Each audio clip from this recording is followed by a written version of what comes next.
កុំឆាប់ចេះព្រះនឹងជួយអ្នកណាដែលជួយខ្លួនឯងសៀវភៅនឹងផ្ដល់ចំណេះដឹងដល់អ្នកណាដែលប្រឹងអានយកយល់និងអានយកចេះ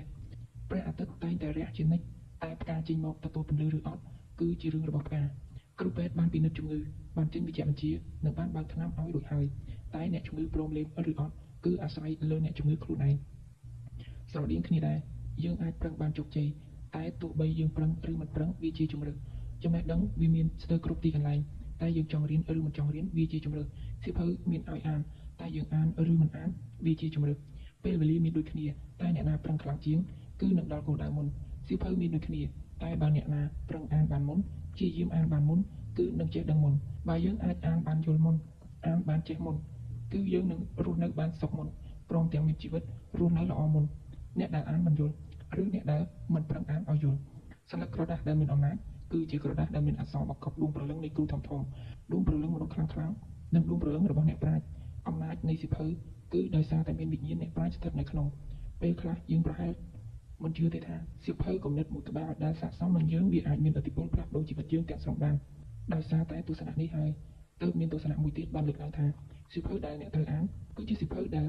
អ្នកបានអានរួចហើយសៀវភៅខ្លះយើងត្រូវដាក់ជាប់តាមខ្លួនរហូតប្រៀបដូចជាទីប្រឹក្សាម្នាក់នៅក្បែរតាមដាស់សតិយើងអញ្ចឹងលើកពីនេះខ្ញុំជឿជាក់ថាសមត្ថភាពដែលមានមកពីការអានសៀវភៅវានឹងបង្រៀនយើងឲ្យចេះអានគំនិតមេដឹកនាំបើស្រឡាញ់ខ្លួនឯងបើស្រឡាញ់គ្រួសារបើស្រឡាញ់សង្គមគឺត្រូវប្រឹងអានបន្តិចទៅអានយូរទម្រាំនឹងបានយល់ខ្លះប្រើរយៈពេលយ៉ាងយូរទម្រាំខ្ញុំអាចអានគម្ពីរភគវទីតាយល់ល្មមព្រមទាំងបានឆ្វេងយល់ពីគម្ពីរនេះបន្ថែមតាមរយៈទេវកថាមហាភារតៈ2ឆ្នាំមុនខ្ញុំអានគម្ពីរវេទិតៈបានយល់ស្នូលសាសនាជាទស្សនវិជ្ជាកម្ពុជារបស់ព្រាហ្មណ៍សាសនាជាទីបំផុតនៃវេទឧបនិស្ស័តដំណើរនៃការសិក្សាក្រោយពីមួយថ្ងៃទៅមួយថ្ងៃខ្ញុំងប់ងល់នឹងទស្សនៈឡៅជឺខូជឺនិងអ្នកប្រាជ្ញធំឥណ្ឌា5រូបផ្សេងទៀតការសិក្សានៅពេលដែលយើងរត់ទៅរៀនពីគ្រូដើមគឺថាចំណេះវាមានលក្ខណៈបរិសុទ្ធជាងរៀនតគ្នាបកប្រៀបដូចជាមនុស្សខ្សឹបគ្នាតអញ្ចឹងតាំងពីតូចខ្ញុំរស់នៅក្នុងសង្គមព្រះពុទ្ធសាសនាខ្ញុំទទួលឥទ្ធិពលស្ងប់ស្ងាត់តាមរយៈសៀវភៅអប់រំចិត្តរបស់ព្រះពុទ្ធសាសនាដល់ចរិតខំមិនលែងប្រឹងមិនឈប់ឈ្នះឈឺចាប់មានគោលការណ៍មិនតក់ស្លុតឬមកខាងក្នុងប្រឹងប្រយុទ្ធនឹងខ្លួនឯងគឺទទួលឥទ្ធិពលច្រើនជាងខាងទ្រឹស្ដីព្រាហ្មណ៍សាសនា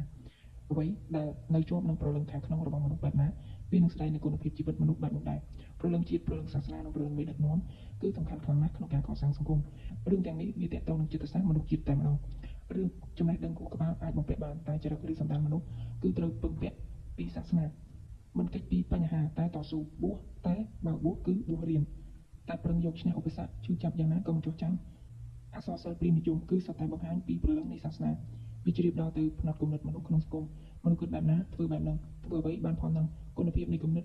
គឺត្រូវបានវាស់ដោយគុណភាពនៃលទ្ធផលត្បិតបើលទ្ធផលមិនល្អចូលគំពួរថាគំនិតនេះឬគំនិតនោះត្រូវឲ្យសោះថ្ងៃក្រោយទៅឲ្យតែមានចំណេះដឹងខ្លាំងវានឹងនាំឲ្យរវល់ច្រើនជាងនេះហត់នឿយជាងការរៀនសូត្រនិងលំបាកជាងការធ្វើស្រែឆ្ងាយណាស់ពេលខ្លះពេលអង្គុយវាហាក់បីដូចជាមានអ្វីម្យ៉ាងដកធម្មពលពីក្នុងខ្លួនអស់រលីងទាំងមិនដឹងខ្លួន